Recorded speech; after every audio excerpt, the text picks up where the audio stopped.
Welcome back to the Maven Show. This is your host Rohit. Today we have Nikki, the brand strategist and business coach. Thank you, Nikki, for getting into the show. Thank you for having me. Would you just like to give a quick intro of yourself first? I have been in strategy and consulting for over 20 years. Uh-huh. Um, I've had my business now for over 7. Oh, Or this particular business, but I've had businesses for most of my most of my life, even started when I was a kid. Um, but yeah, I started this business initially just consulting with other business owners, helping them to put together their business plans, their strategy. And I started narrowing in on more of the brand strategy and helping business owners to figure out who they wanted to be as a business, how they wanted to be known, and helping them to put together their authentic messaging. But before you can figure that stuff out, you have to know who do you want to sell to and what do you want to sell? How are yeah. you going to package and price it? So I spend a lot of time working with my clients on that kind of stuff too. I've always loved helping people to take what's in their brain and put it together in a way that makes sense to sell it. And that actually is going to make money, Uh-huh. because who doesn't want to do that? So that's always been fun for me. How you would like to speak about like being more authentic into marketing and messaging? So, Yeah, so you've got to be able to speak to the people that you want to sell to in a way that resonates with them and that is going to make them respond to you. You don't want to just be shouting out into the dark and nobody is responding back to you. So when you are creating your messaging, the first thing starts with kind of what I was saying before, being really clear on who you are and what you want to be known for. So we spend a lot of time getting clear on what that is. Like, you know, who are you as a brand?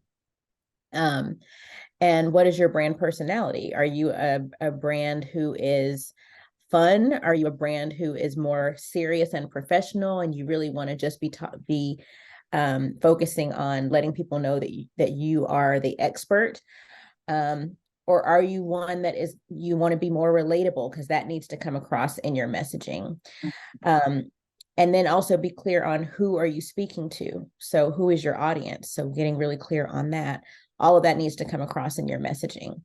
I focus on authentic messaging because I believe that you're able to connect with the people that you want to sell to a lot faster when mhm. you show up as more of you versus trying to be who you think they want to hear from. Mhm. Um, so I learned that the hard way, because when I first started my business, I was watching all of the gurus or the people that I thought were really doing it big in Yeah. business. So I tried to emulate what they were doing, because I was like, oh, well, if they're doing well, then I need to do more of what they're doing. And what happened was I ended up watering myself down. And I was wondering, well, why aren't people buying from me? And it was because they couldn't see me. They saw this, you know, plastic version of me. And so it wasn't until I tuned in more to who I really was and how I wanted people to see more of me, Mhm. um, and then started putting more of that into my messaging, that I really started getting people saying, oh, there you are. Like, yes, I want to work with you. You're my person. How you would like to say about like simplifying business models and marketing? I don't know about you, but I'm somebody who I I'm always looking for the shortest path to getting to my destination, getting to the result that I want. So I don't like complicated, because that always is going to take longer and be a lot more work. So personally, I like to Netflix. I like to I like to spend time with the people that I love and have fun. So I'm looking for ways that I can simplify my business, because while I love what I do and my clients love what they do, we also want to have a life too. So what I find with a lot of business owners is, because we are trying to sometimes be all things to all people, Mhm. they will have way too many offers. They'll have way too many ways that they're trying to serve their clients because they don't want to miss out on an opportunity. Yeah. So they'll say, well, I can do everything for you. And so here's my list of services. Here's all the things that I can do. I have one client that when we first started working together, there's a restaurant here in the States called the Cheesecake Factory. And when you go to their restaurant, they hand you a menu and it looks almost like a book. And it takes you 20 minutes just to flip through the menu and figure out what you want to order. Real. And her list of services looked like that. So I think a lot of times business owners will do that. They'll give their customers way too many options, and then the customers sometimes get paralyzed trying to figure out how to work with you because they've got too many choices.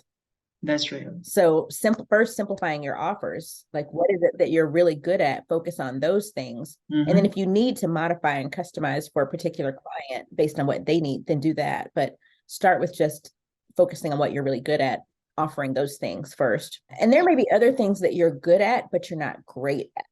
Yeah. So what is it that you're great at? Focus on that, because that's going to be the thing that people are going to be telling everybody else about you. They're going to be like, oh, you got to go to Rohit for this, because this is the thing that like he's amazing at, like, you know. So that's what you're going to get repeat customers coming back to you for. That's going to be the thing that you'll become known for. And you can always expand into other things, but get known for that thing. How to generate more and more leads, and what works and what does not work in generating leads. So everything works.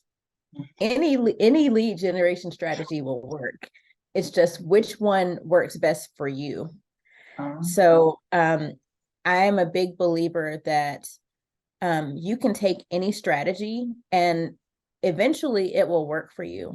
But wouldn't you rather have one that is going to be the best fit for you? So I when I'm working with clients, we always look at what's going to be the best strategy for you and your brand, who you are, your business model, your personality, and the lifestyle that you want to lead. Because there's some strategies that are going to be more labor intensive, more time intensive, that are more for the long game. And what stage are you in life? Are you willing to play the long game, or do you need something that works right now? Yeah, exactly, right? exactly. You know, are you somebody who is an extrovert? Then speaking might be a good fit for you. An introvert might be like, no, I don't want to be in a room with that many people. That does not work for me. For them, maybe having an ebook that they're promoting is a better option for them as a lead generation strategy. So, you know, we look at different models that will fit each person for the best way for them to generate leads that also fits within their strengths. So somebody who's more process driven, coming up with a lead magnet for them that shows that they are really good, how they're good at laying out processes for people, might be a better fit for them than doing something else. Like, you know, they might not be really good on social media. That might not be a good fit for them for lead generation. So we look at what's the best fit for them. I do a half-day one-on-one session with clients to help them. That's one of the things that we figure out. So we do all kinds of personality assessments and looking at their business model and really customizing like the best lead generation strategy for them so that they're not spinning their wheels doing something that feels gross to them, because they're not going to continue doing it because they're frustrated and they don't like it. So they'll do it for a while and then they don't get the results and they just don't like doing it every day. How you would recommend how to price a product for maximum sales? Yeah, so I think the first thing is knowing what your goal is. Is your goal to sell more units of something, or is it to bring in more revenue in dollars? So if you're just trying to gain more customers, then you might want to price your product or your service lower just to build your customer list. if you are trying to get more cash in faster, then you need to raise your prices. No, that's right. Now some people might hear that and they're like, oh, but I can't raise my prices. Like, I don't think people will pay me that much. But it's actually a whole lot easier to sell a higher ticket item. It takes just as much energy to sell a higher ticket item as it does to sell a lower ticket.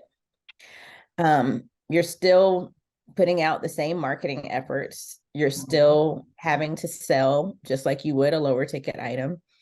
But you just bring in more cash at one time, right? Yeah. And the other question that you want to ask yourself is, how big is your audience?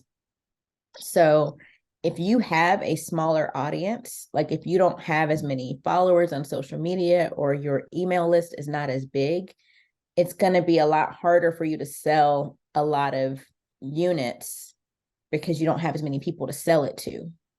So for you, it might be easier to sell a higher ticket item or service because you'll have more sales, you'll have higher sales with a smaller pool of people, and you don't have to sell as many of those. So those are the things that I look at when I'm thinking about pricing. Those are some of the things that I look at. And then we have a whole like formula for coming up with what your pricing should be. So I can tell it to you real quick. Good. Okay. So it's price equals carts. So it's C plus A plus R plus T. And then the S is actually a $sign. So I'll tell you what it stands for. Go ahead. So the C is your cost. What is your cost to deliver whatever it is that you're doing to your customer or your client? You always got to take, a lot of people don't calculate all of their costs. So if you're selling a product, what is the cost of goods sold, the cost of whatever it is? If it's a service, what does it cost you to deliver that service? Everything. So do you have to travel to the client? Do you have software that you're using? The cost of your time, all of those things. Calculate all those costs. Then A is access to you. So the higher the level of access that the customer gets to you, the more you should be charging for the service. So, for instance, if I have a client that gets to spend a week with me one-on-one, I'm going to be charging more for that than somebody who is just in a group program with me, and I just talk to them, like pop in and do like a Q&A session with them for 30 minutes because they're only getting a little bit of time with me in a group. Right. So then the R is for the result. The bigger the result they're going to get from the product or from the service, the more you should be charging. So if I'm trying to lose weight and there's one person that says, this thing that you buy from me, you can lose 10 pounds if you buy this thing from me. And somebody else is saying, with my thing, you can lose 50 pounds. Got it. I'm willing to pay a lot more for the 50-pound thing than the 10-pound thing. Yeah. Right? The T is for the time. And this is not your time. This is their time. So this is the convenience factor. So the time that it's going to take for them to get the result. So if it's going to be more convenient for me, or if I'm going to get the result faster, you can charge more for that. So for instance, if we use that same weight loss example, let's say I'm trying to lose the 50 pounds. If somebody tells me,